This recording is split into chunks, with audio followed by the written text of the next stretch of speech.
China का national intelligence law क्या है और कैसे यह आप लोगों पर इनडायरेक्टली लागू होता है और इसके जरिए कैसे जाने अनजाने में आप चीनी सरकार की इंडिया रिलेटेड पॉलिसीज बनाने में मदद कर रहे हैं। अगले कुछ मिनटों में मैं आपको ये सभी बातें समझाने वाला हूँ कि कैसे चाइना का एक कानून सभी चाइनीज ऐप्स को आपके स्मार्टफोन पर एक जासूस की तरह इस्तेमाल कर रहा है। यही नहीं, चाइनीज ऐप्स का डिजाइन भी कुछ इसी तरीके से बनाया जाता है कि पहले वो दूसरे देशों के नागरिकों का डेटा लेते हैं, उन्हें चाइनीज सर्वर में भेजते हैं, वहां से ये डेटा चाइनीज सरकार के पास जाता है और फिर चीनी सरकार इसकी मदद से अपनी विदेशी नीतियां बनाती है।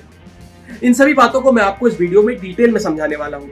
तो चलिए देर किस बात की, शुरू करता हूँ आज की ये वीडियो। आप देख रहे हैं टेक टक और मैं हूँ शिवम। सबसे पहले चाइना के नेशनल इंटेलिजेंस लॉ को आसान भाषा में समझ लीजिए। चाइनीज सरकार दूसरे देशों के लोगों के डेटा पर कब्जा करने के लिए नेशनल इंटेलिजेंस लॉ यानी कि NIL का सहारा लेती है। इस कानून को सबसे पहली बार 27 जून 2017 को पास हुआ और अगले ही दिन 28 जून 2017 को लागू भी कर दिया गया। इसी के साथ कम्युनिस्ट पार्टी ऑफ चाइना को सभी चाइनीज इंटरनेशनल कंपनीज जैसे कि टिकटॉक और अलीबाबा, इन सभी के डेटा पर एक तरीके से मालिकाना हक मिल गया था।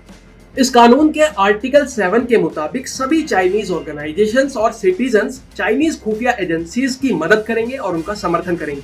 इसका मतलब ये है कि कोई भी चाइनीज ऑर्गेनाइजेशन चाइनीज खुफिया एजेंसीज के साथ और चाइनीज सरकार के साथ विदेशी लोगों के डेटा को शेयर कर सकते हैं और इस कानून के बाद वो सभी लीगल हो जाता है।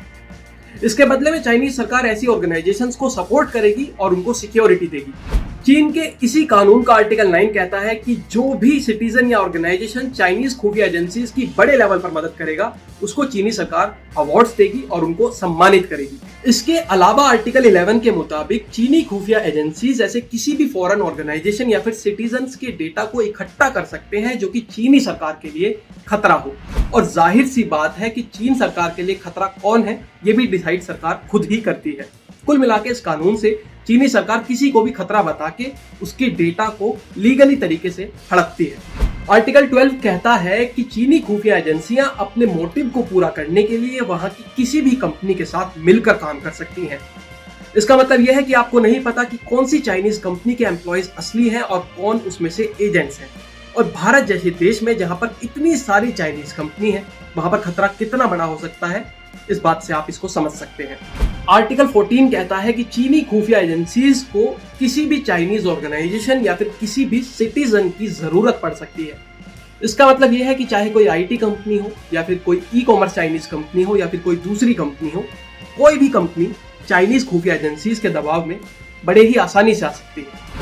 ये तो थी चाइनीज कानून की बात। अब ये भी समझ लीजिए कि चीनी ऐप आपके डेटा को लेकर क्या खेल खेलती हैं, कैसे खेलती हैं और इस समय पूरी दुनिया चीनी ऐप्स को शक भरी निगाहों से क्यों देख रही है।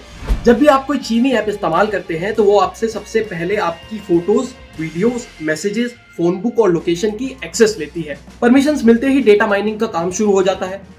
चीनी ऐप आपकी हर एक एक्टिविटी को ट्रैक करती हैं और उसका डेटा रखना शुरू कर देती हैं।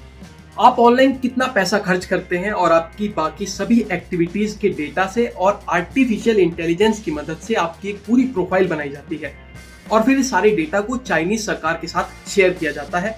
और जैसे ही डेटा चीनी सरकार के पास पहुंचता है तो उससे सरकार को भारत से जुड़ी हुई पॉलिसीज बनाने में आसानी होती है। और अब जब इन सभी बातों का खुलासा हो चुका है तो पूरी दुनिया चाइनीज ऐप्स को लेकर सवाल उठा रही है, खासतौर से टिकटॉक को लेकर। भारत के चाइनीज ऐप्स के बैन करने के फैसले का अमेरिका ने न केवल समर्थन किया बल्कि अब वो ये भी कह रहा है कि वो खुद टिकटॉक को बैन करने पर विचार कर रहा है। ऑस्ट्रेलिया ने भी टिकटॉक की इन्वेस्टिगेशन शुरू कर दी है। न्यूजीलैंड ने अपने सभी सिटीजन से कहा है कि वो टिकटॉक को डिलीट कर दें और कनाडा की पॉलिटिकल डिबेट्स में भी अब टिकटॉक बैन का मुद्दा शामिल होने लगा है। तो इन सभी बातों से आप समझ सकते हैं कि ये खतरा कितना बड़ा और खतरनाक है। अब ये आपके ऊपर डिपेंड करता है कि आप चाइनीज ऐप्स पर कितना डिपेंडेंट रहना चाहते हैं। वीडियो पसंद आई हो तो इसको लाइक कीजिएगा, शेयर कीजिएगा और कमेंट कीजिएगा और टेक तक को सब्सक्राइब करना ना भूलिएगा।